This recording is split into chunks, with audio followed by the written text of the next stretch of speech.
আপনাদের সবাইকে স্বাগত জানাচ্ছি ফাইন্যান্সিয়াল এক্সপ্রেস ডিজিটালে। আজকে আমরা আপনাদের সামনে নতুন একজন অতিথি নিয়ে হাজির হয়েছি।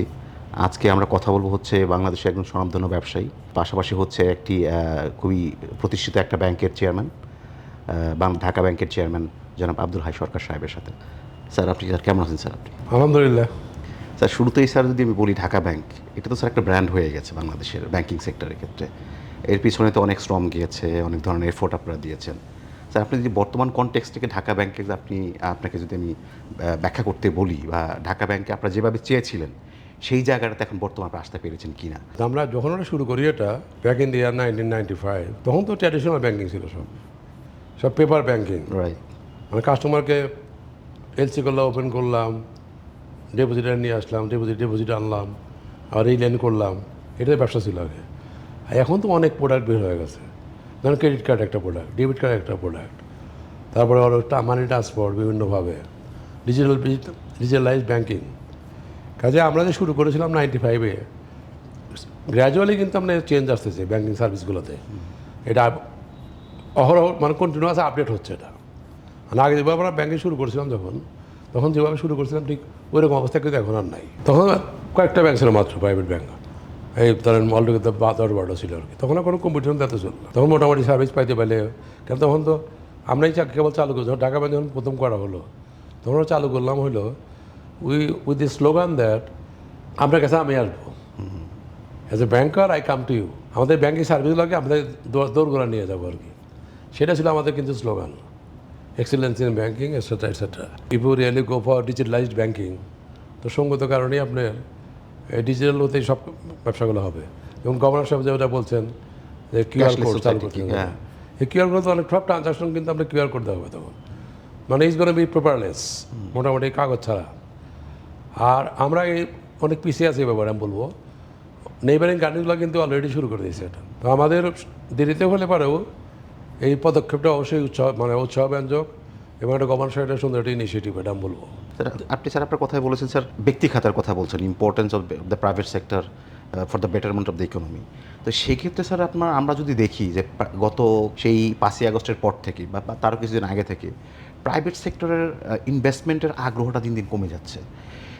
এটা কেন স্যার? আমরা প্রাইভেট সেক্টর কি এখনও ফিল করতেছে যে না এটা শোনেন, এখন অনেকগুলো আপনার ভেরিয়েবল আছে যেগুলো discouraging for the private sector as well of course, also for the যারা investor really want to go for ইনভেস্টমেন্টগুলো স্লো তো হয়ে গেছে আর কি, বিকজ অফ দি যে সমস্ত ফ্যাক্টর বিশেষ করে আপনার ইনভেস্টমেন্টটা করতে হবে, ওই ফ্যাক্টরগুলো খুবই নর্বর হয়ে গেছে। যেমন gas supply, power supply uncertain.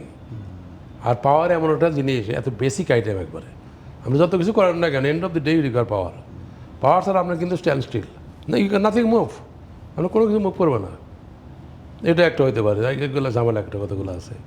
আবার এই যে উইদাউট কনসাল্টিং দি স্টেক হোল্ডার পলিসি চাপা দেওয়া হচ্ছে, ওই পলিসিগুলো ঠিক মতো ইমপ্লিমেন্টেশন হচ্ছে না। কাজে আপনার অনেকগুলো ফ্যাক্টরিকে নিয়ে কিন্তু, যেমন ইনফ্রাস্ট্রাকচার, আপনি আমার ফ্যাক্টরিতে প্রত্যেকটা শিফটে একটা বড় ফ্যাক্টরি ধর, আমার ফ্যাক্টরি বড় ফ্যাক্টরি 15 মিনিট লাগে সিকিউরিটি গার্ড টু গার্ড দি মানে ওয়েস্টেজ। আমি একটা জিনিস খুব কনসার্ন, যেমন চায়নাকে দেওয়া হচ্ছে free zone, free economy, China আছে, কোরিয়া আছে। এখন একই ধরনের ফ্যাক্টরি আমি চালাচ্ছি বাইরে, ওই সব ওরা কিন্তু সব they are getting integrated support from all the components and factors, এবং অন্যান্য ফিসকাল সাপোর্ট তারা পাচ্ছে। আমার জন্য আমার চোর ডাকাত বন্ধ করা, তারপর সবসময় অ্যাটাক আছে যে জুট নিয়ে যাওয়ার জন্য যত রকম সমস্যা আছে এলাকার আসে আমাদের উপরে পড়ে। আর আমাদের একটা হচ্ছে আইসোলেটেড, একটা এক্স এরিয়াতে, একটা বি এরিয়াতে, একটা সি এরিয়াতে, এগুলো কোর্ডিনেটরে কাজ করতে হয় আমাদের। কাজে একটা কঠিন জিনিস আর কি এটা। কাজে যখনই সরকার এনকারেজ করতে, তখন they should also look at the local investor যারা স্ক্যাটার্ডভাবে বিভিন্ন ইনভেস্ট করে রাখছে, যেহেতু স্পেশাল ইকোনমিক জোনের মধ্যে in absence of any those years any organised আর কি site where all investment could have been taken place. ওটা ছিল না কিন্তু। আমরা কারো বাড়ির পিছনে, কারো বাড়ির সামনে, রাস্তাঘাটে, রাস্তার দ্বারা রাস্তা বাধাগ্রস্ত করে করলাম আর কি, এই ব্যবসায় ইনভেস্টগুলো হয়েছে আর কি। কাজে এইগুলোকে সার্ভাইভ করতে হলে এবারে যারা আজকে আমরা যারা এনকারেজ করতেছি বিদেশি ইনভেস্টার হওয়ার জন্য ইকোনমিক জোন দিয়ে, তারপরে গ্যাট সাপোর্ট, তারপর পলিসি সাপোর্ট, সব ধরনের সাপোর্ট, তারপরে আপনার এই law and order support, power, gas, everything একটা ওয়ান করি আর কি তাদের গেটিং। আর আমাদের পাওয়ার আনতে হয়, রিকোয়েস্ট করতে হয়, ইলেকট্রিসিটি রিকোয়েস্ট করতে হয়, আমাদের ওয়াটার সাপ্লাই নাই, আমাদের ওয়েস্টেজ ডিসপোজাল জায়গা নাই। কাজে এইসব নানান ধরনের এটা তো কস্টিং একটা ফ্যাক্টর হিসেবে, বিরাট factor এটা। তো ওগুলো আপনি কম্পিটিটিভ কাজে তো হতে হবে। সরকারকে যখন এটাকে, কেন আমাদের তো সোফার ম্যাক্সিমাম ইনভেস্টমেন্ট প্রাইভেট সেক্টর দিয়ে, কিন্তু all investment in Bangladesh right now 90% private sector and all are export oriented. Because you have to be very, very careful in policy formulation. How are you going to help these local industries to remain competitive with the people who will be enjoying collective benefit from a certain point, like China economic zone, Korea economic zone, blah blah blah. এগুলো করলে তখন দেখতে হবে যে ওর ইম্প্যাক্টটা আমাদের উপরে কীভাবে পড়ে। কাজে এটা খুব ভালোভাবে স্টাডি করতে হবে, কিন্তু তাহলে কিন্তু ওখানে জিনিসগুলো উইল ডাই ডাউন। আর চায়না তো এমনি আমাদের সে গ্লোবাল মার্কেট আমাদের সঙ্গে অনেক কম্পিটিটিভ, তাদের কস্টিং অনেক কম আমাদের থেকে। আর ওনারা যদি এখানে এসে কনভার্সন করে, তাহলে তো দেখবেন যে আমরা আরও আরও বাড়বে। কাজে গভর্নমেন্ট এদিকে খেয়াল রাখতে হবে, যে না to support the local industry, they also must coordinated plan so that local industry also survive and they also make contribution to the society as well. Sir আপনি স্যার শুরুতে যে ঢাকা ব্যাংক নিয়ে বলছিলেন যে ডিজিটাল ট্রান্সফরমেশনের কথা বললেন আপনি, যে এখন আগে যেরকম ছিল যে অটোমেটেড ছিল না, এখন সেটা অটোমেটেড হয়ে আসছে, তো চ্যালেঞ্জ অনেক বেড়ে গেছে। পাশাপাশি হচ্ছে আপনার ধরেন আপনাদের কন্টিনিউয়াস ইনভেস্টমেন্ট দিতে হচ্ছে to bring in cutting edge technology, যাতে করে আপনি আরও ফাস্টার ওয়েতে সার্ভিসটা দিতে পারেন। সেক্ষেত্রে স্যার ঢাকা ব্যাংকের ডিজিটাইজেশন মুভটা আপনারা কীভাবে দেখছেন বা এটাকে কোথায় নিয়ে যেতে চাচ্ছেন? শোনেন, right now there is no alternative but digitisation. এখন বিকল্প নাই। ঢাকা ব্যাংক কেন, অল দি ব্যাংকস সবারই এখন they have to convert their services into digitalisation towards digitise banking centrally করতে হবে। ম্যান পাওয়ারের ইউজ কমাইতে হবে, তারপর পেপারের ইউজ, স্টেশনারি ইউজ কমাইতে হবে। টাকা পয়সা থাকবে খালি ইয়েতে, ফিগারে থাকবে আর অনলাইনে থাকবে, that is the money. I sole to for instant 10 taka sell করলাম, ওই 10 টাকা দেখতে পারবো না আমি, বাট এটা রেকর্ডে রয়ে গেল। That record become substitute of the paper, 10 টাকা নোট 20 টাকা নোট গেলাতে না। কাজে এটা তো আপনার উপায় নেই কোনো, আপনার এখানে চেঞ্জ করতে হবে। এবং I am afraid that we have to pretty soon have to stay AI also, অনেক আনছে, otherwise you can't remain competitive. আর এগুলো তো প্রোগ্রাম করা জিনিস, তো it will bring down the cost significantly, বুঝছেন তো ব্যাপারটা। কাজেই এটাকে আপনার সহজভাবে হাউ টু এনকাউন্টার অ্যান্ড আমাদের কীভাবে টেকসই করবো, এখানে কীভাবে আমরা সার্ভাইভ করবো, that is the point we have to think about. এই the change will not wait for anybody, it come automatically, and we have to know how to encash those changes for the benefit of the bank. And Dhaka Bank is tried their best to convert our services into digitalized servicing to the customers, at the from the depositor, borrower, whatever. এগুলো আমরা তো করার কনভার্সনগুলো হচ্ছে এখন, কিন্তু overnight তো সম্ভব না, gradually have to go to it. যেমন গভর্নর সাহেব যেটা বললেন কিউআর কোড, কিউআর কোড আমাদের নিজেদের আছে আর কি। এখন ওই এক কিউআর কোডে যদি সবগুলো হয়ে যায়, তখন আমাদের ক্যারি সন্ত্র সুবিধা হয়ে গেল না তখন। তাই অলরেডি কিছু কিছু ব্যাংক তো শুরু করে দিয়েছে already. We have also started to use the QR code as suggested by the central bank, Bangladesh Bank. Yeah, this is a good idea, and Governor Shah was taking a lot of benefit, but step also to materialize it in phases. What I noticed in him that maybe he's not a famous economist or something, but he has good wishes, I have to say that, and good initiative is there. And ওনার তো কাজ হতে হবে, governor need not to be a good economist. He has to know how to coordinate the thing properly for the benefit of the customer as well as the bankers and the regulator. উনি কীভাবে এটাকে use করে, কেন ওনার তো he has helping, has adviser, he has deputy governor, he has economist, he has director, so he can it is more important is that how the governor, honourable governor organize it properly and make a collective effort and execute it properly. That how he has to how he nicely manage it, that is important. So আপনি বলছেন যে এখন পর্যন্ত গভর্নরের যে activity আছে সেটা সন্তোষজনক, বিকজ ওনার ভিতরে একটা আমি যে লক্ষ্য করছি খুব সিনসিয়ারিটি কাজ করেন, সিনসিয়ারলি। আরেকটা বিষয় স্যার, ধরুন আমি যদি বর্তমান ব্যাংকিং সেক্টরের ল্যান্ডস্কেপটা দেখি, তাহলে হচ্ছে এখন স্যার আর্নিংটা ইজ ভেরি ডিফিকাল্ট আর্ন করা এই বর্তমানে, যেহেতু আমার প্রাইভেট সেক্টর ইনভেস্টমেন্টের কম, গ্রোথ এখানে নাই। পাশাপাশি হচ্ছে আপনার ধরেন কিছু কিছু ব্যাংক যেটা মার্জিন নিচ্ছে আর্নিং করছে তারা ম্যাক্সিমাম হচ্ছে গভর্নমেন্ট সিকিউরিটিস ট্রেজারি বিল বন্ডে ওইখান থেকে তারা ইনকাম করছে। এটা তো সাস্টেনেবল না, এটা তো যে কোনো সময় ফ্লাকচুয়েট করতে পারে। কিন্তু স্যার রিয়েল ইকোনমিকে কন্ট্রিবিউট করা এটা তো ব্যাংকের কাজ, উদ্যোক্তা তৈরি করা। সেই জায়গাটাতে যেহেতু উদ্যোক্তার আগ্রহ কম, ব্যাংক সেখানে ইনভেস্ট করতে পারছে না, তাদের আর্নিংটাও কমে যাচ্ছে। পাশাপাশি হচ্ছে স্যার এনপিএল একটা ইস্যু, যেখানে স্যার মন্দ ঋণের কারণে ব্যাংকের অনেকগুলো ইন্টারেস্ট আটকা পড়ে আছে, সেখান থেকে তারা আর্নিং পাচ্ছে না। এবং পলিসি সাপোর্ট যেটা দেওয়া হয়েছে স্ট্রাগলিং ইন্ডাস্ট্রির জন্য, সেক্ষেত্রে স্যার 2 বছর একটা মরাটোরিয়াম দেওয়া হয়েছে, যার কারণে 2 বছর আপনি চার্জ করতে পারছেন না। তো সব কিছু মিলিয়ে স্যার এই ব্যাংকের প্রফিটেবিলিটির এই সময় আপনারা স্যার কীভাবে আজকে আমাদের বিআইবি মিটিংয়ে গভর্নর সাহেব বললেন যে কোন লোন মাপবে কোনটা কি টাকা করবে, এটা কিন্তু প্রাইভেট সেক্টর এরা এই বোর্ড আর এরা করবে, ব্যাংকাররা করবে। তো এখানে আমাদের কোনো জোরাজোরি নেই, বাট উই ওয়ান্ট দ্যাট আমাদের মানে ডিফল্টেড লোনটা যেন কমে আসে। তো সেই জিনিসটা কিন্তু আমাদেরই করতে হবে। সুন্দর কথা বলছেন, উনি চাপা দেওয়ার চেষ্টা করেন আমাদের উপরে।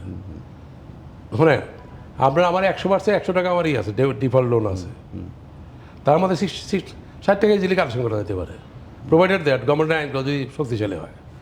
আমি বললাম গভর্নমেন্টকে মানে এনফোর্সিং লগুলোকে স্ট্রেংথেন করতে হবে। আপনি বারে বারে কোর্টে হাইকোর্টে যাবেন, যা সেটা আসবেন। আর হাইকোর্ট লেভেলে একটা কোর্ট নিয়ে মানে কেস নিতে যখন আমরা একটা ব্যাড ডিফল্টারে ধরার জন্য তার প্রপার্টি আমি অ্যাটেস্ট করতে যাচ্ছি, ওই প্রসেসটা কিন্তু 3-4 মাস লেগে যায়। যখন অ্যাটেস্টে হয়ে যাচ্ছে এখন আমি খালি খালি পেপার দিব, কী বলো ওটাকে, সব confirming all the law and order, মানে যেটা জালক্রিপ যেটা আছে, যেটা পলিসি যেটা আছে, পলিসিকে কমপ্লাই করেই তখন আমাকে এটি বেচার জন্য টেন্ডার দিতে হবে। যখন আমি টেন্ডার দিতে যাচ্ছি তখন যা করতে গেছে হাইকোর্টে গিয়ে স্টে নিয়ে আসতেছে। আইসা এই জিনিসটা কি আবার 3-6 মাস পিছিয়ে গেল, থামাই দিল। হ্যাঁ, what is this? They mortgage the property with me, he fail to pay the money. তুমি বারবার একবার অ্যালাউ করতে পারো ফ্রিডম অফ ডুইং বিজনেস বা এরকম থাকতে পারে, কত জাস্টিফাইড তুমি দেখতে পারো। কিন্তু ওই লোককে একবার তুমি অ্যালাউ করে দিলে, টাকা দিলই না, আবার সেকেন্ড টাইম হাতে আবার ডিট নিতে চায়। What is this? মানে it is a continuous process and that is deterring the realisation of the bad loans, recovery of the bad loans. গভর্নমেন্টের এজেন্সিগুলো দুর্বলতার জন্য কিন্তু ম্যাক্সিমাম ক্ষতিগ্রস্ত হয়ে যায়। আমরা জানি, we know who are the as a owner. আমি ঢাকা ব্যাংকের বোর্ডে বসে 30 বছর হয়ে গেছে, 30 ইয়ার্স। 30 আমার জ্ঞান বুদ্ধি অর্জন করে নিয়ে, মানে কে টাকা দেবে কে না দেবে আমার সাথে কে বেশি জানে এটা। কাজে ওটা বাংলাদেশ ব্যাংক বুঝবে না এটা। Customer X, customer Y and customer Z, 3 character, and that I know very well. যে এক্স হয়েছে ওকে সাপোর্ট দিলে টাকা ফেরত আসবে, আর ওই এতে সাপোর্ট টাকা ফেরত আসতে পারে নাও পারে। আর ওকে যত সাপোর্ট না দিই ওটা এখন দিতে দেবো না, একবার উইলফুল ডিফল্ট হয়ে যায় একবারে। কাজে এগুলো কিন্তু দায়িত্ব বাংলাদেশ ব্যাংকের না, এটা আমাদের দায়িত্ব, এটা বোর্ডের দায়িত্ব। বোর্ড দেখবো এটা। আমরা ফার্স্ট জেনারেশন সেকেন্ড জেনারেশন ব্যাঙ্কগুলো যেটা করছি, 24টা ব্যাংক তো চলে আসছে আলার মতো, কেউ বাংলাদেশ ব্যাংক সাহায্য কেউ জানাই, কিন্তু nobody thought any help from the Bangladesh bank for improvement the liquidity. অন্তত যেগুলো 15-20 বছরের পুরানা ব্যাংক, যেগুলো সব সমস্যার সৃষ্টিগুলো করছে লাস্ট গভর্নমেন্টের সময় যে ব্যাংকগুলো দেওয়া হয়েছে, এবং ম্যাক্সিমাম গোলমালগুলো ইসলামী ব্যাংক হয়েছে, যেখানে ধর্মকে বলা হয়, ধর্মকে আপহোল্ড করা হয়। ইসলাম ধর্মের নামে এসে সব ব্যাংকগুলো ধ্বংস করছে। কিন্তু আমাদের জেনারেল ব্যাংকিং এটা একটা দল ধ্বংস নেই এখনো, ঠিক আছে। তো এখনো কেউ একটা ভালো করে দেখে একটা কম খারাপ, but they're going on. Dhaka ব্যাংকের কথা যদি আমি আসি, স্যার এই বর্তমান পরিস্থিতি আপনাদের ঢাকা ব্যাংকের আসলে আপনাদের প্ল্যানিংটা কি? আমি যদি বলি আগামী 1 বছর 2 বছরের মধ্যে ঢাকা ব্যাংকটাকে আপনারা কোথায় নিয়ে যেতে চান? মানে ইন অল ইন্ডিকেটরস, লিকুইডিটি পার্সপেক্টিভে বলতে পারেন, কিংবা হচ্ছে আপনাদের প্রফিটেবিলিটির পার্সপেক্টিভে বলতে পারেন, কিংবা নতুন উদ্যোক্তা তৈরির পার্সপেক্টিভে বলতে পারেন, আপনারা কোথায় নিয়ে যাচ্ছেন ঢাকা ব্যাংকটাকে? দেখেন, ঢাকা ব্যাংক কিন্তু এমন একটা ব্র্যান্ড, এগুলো সেল করা কিন্তু সোজা একবারে। আমাদের ব্র্যাক ব্যাংক বলে, আস্থা তৈরি হয়ে গেছে। আর ঢাকা শহরের নাম হবে ঢাকা ব্যাংক, সেই ব্যাংক তো নাম্বার 1 হওয়ার কথা, যে কোনো কারণবশত হোক না কেন ব্যাংকটাকে নাম্বার 1 নাই। অ্যান্ড এটা as a founder of this bank we didn't বড় সিঙ্গল ফান্ড ফ্রম আমি একটু মানে আজকের মধ্যে আমি কোনো বেনিফিট আমি দিলে এই 31 বছরে impossible being founder one of the founder of this bank, তাই না? আমি আজকের মধ্যে কেউ বলতে পারি আমি টাকা নিয়েছি, আমি খালি এসে চেয়ারম্যান নেই এখানে, তাও তো চেয়ারম্যান সব থাকি না। এই ধরেন 5 বছর আমি চেয়ারম্যান ছিলাম প্রথমে, মাঝখানে একবার আসার চেষ্টা করছিলাম, পারলাম না, না কোনো সুযোগ কারণ তখন এই বাদিতে হইলো আবার। দিন পরে এসে 4 বছর হলো চেয়ারম্যান আছে আমি। এবং চেয়ারম্যান তো আমার সবসময় আমার থাকা উচিত, কারণ আমি তো কোনো বেনিফিট নেই এখান থেকে, কোনো বেনিফিট নেই এনি ফর্ম, আমি কোনো কিছু এখান থেকে দিইনি। আমি খালি চেয়ারম্যান হয়ে ডেকে আর ব্যাংকের ভালো চাই আমি, যেহেতু আমার নিজের তৈরি করছিলাম জিনিসটা শুরুতে, মানে আমরা অ্যাপ্লাই করছিলাম আমি, হয়তো আমার বন্ধু সেটা মানে পারমিশন নিয়ে দিচ্ছে, কিন্তু কাম তো সব আমি করছি। কেউ যদি জোর করে আমি করি নাই, তাহলে আমাকেই করা হইতেছে, জোর করেই করা হইতেছে, সাইডটা করার চেষ্টা করে দিয়েছে, বুঝছেন তো। কাজে এটা তো এই ব্যাংক অনেক নাম্বার 1 হওয়া উচিত আমি মনে করি। ইনশাল্লাহ যদি আমি এখানে বসে থাকি নাম্বার 1 হইতেই হবে, কারণ আমি তো আই ডোন্ট অ্যালাউ এনিথিং। আমি কোনো বন্ধুর মধ্যে টাকা দেবো না, অসম্ভব ব্যাপার। চেষ্টা করবো, হেল্প করার চেষ্টা করবো, ইফ যদি হেল্পিং কথা তখনই আমি হেল্প করবো। মানে তাদের যদি সেই ক্যাপাসিটি থাকে, যদি হেল্প না করা যায়, বন্ধুর প্রতি উল্টা থেকে টাকা থাকবো আমি, বলতে ভাই sorry, the public money I am dealing, this is not my money, the money I am giving to you, I borrowed from you. তা আমরা তো আপনার টাকা না লাগে দিচ্ছি, কত বড় দায়িত্ব চিন্তা করেন আপনি। It's a very fundamental responsibility হবে mediator who sit in between borrower and lender, right. কাজেই আমাদের কাজটা সোজা না। তো ঢাকা ব্যাংকে বর্তমানে আমার পজিশন আছে, ইনশাল্লাহ আমরা মোটামুটি সাউন্ড ভালো ট্র্যাকে আছি। যদি এই জেরে বসা থাকি, in my humble capacity I try my best to become number 1। To become number 1। Sir এটা কতদিনের মধ্যে, মানে কোনো প্ল্যান আছে আপনাদের? ও 2-3 ইয়ার্স নাম্বার 1 হয় নট, 2-3 ইয়ার্স লাগতে পারে আমার, কেন মানে অনেকগুলো ব্যাকলগ হয়ে গেছে আমাদের, এবং ব্যাকলগ ম্যাক্সিমাম চিটাং এটা হয়েছে। এইগুলো গাড়ি টানতে আমরা ডিভিডেন্ড দিতে পারি না, বুঝছেন। দেখি যাওয়ার প্রবলেম হয়েছে, আমরা প্রফিট তো কম করি না, 1100 কোটি 1200 টাকা প্রফিট করছি, ডিভিডেন্ড দিচ্ছে মাত্র 10%। প্রফেশনিং করতে হচ্ছে। আর আমাদের সেম ব্যাংক তারা 1000 কোটি প্রফিট করে তারা 20-30% ডিভিডেন্ড দিয়ে দিচ্ছে, তাদের ব্যাকলগ নাই। এই যে ব্যাকলগ সৃষ্টি হয়ে রয়েছে, যে এটা তো বেরো আসতে কঠিন দিয়েছে আমাদের আগে। আবার নতুন কিছু ক্রিয়েটও হচ্ছে, আগের কিছু রং ফাইন্যান্সিংয়ের জন্য আরও তৈরি হয়েছে। কাজে এগুলো পার করতে এই কষ্ট দিচ্ছে বেশি। আদারওয়াইজ আমরা 30% পেয়ে দিতে পারি এখন, তাই না? মানে 30% ডিভিডেন্ড মানে কি? 10% ডিভিডেন্ড আমরা 105 কোটি টাকা দিতেছি, লাভ করছি 1172 কোটি টাকা, আর বাদ বাকি টাকাগুলো সব ইয়েতে এই প্রভিশনিং সমস্ত। আর আমি একটা বাংলাদেশ ব্যাংকে করতে চাই, ডিভিডেন্ড করা উচিত না, হেল্প করা উচিত না, মানে কিছু ডিভিডেন্ড লাভ করা উচিত, যত প্রভিশন না থাকে। সাসপেন্ড করা উচিত। Really want to salvage the bank, you should allow dividend. Why you have to allow dividend? For reputation মার্কেটে। আপনি গরিব মানুষ একজন, আমি ধনী, আমি বোর্ডে বসা আছি, আমার শেয়ার আমার 5% বেশি, আমরা হয়তো 0.001% শেয়ার, কিন্তু গরিব মানুষ আপনি 20,000 টাকা ইনভেস্ট করছেন, 20 লাখ টাকা, আশা করে থাকেন যেমন 3% 2 5% তাদের ডিভিডেন্ড দেওয়া থাকে, এলে ওই লোকগুলো তখন মন ভালো থাকবে।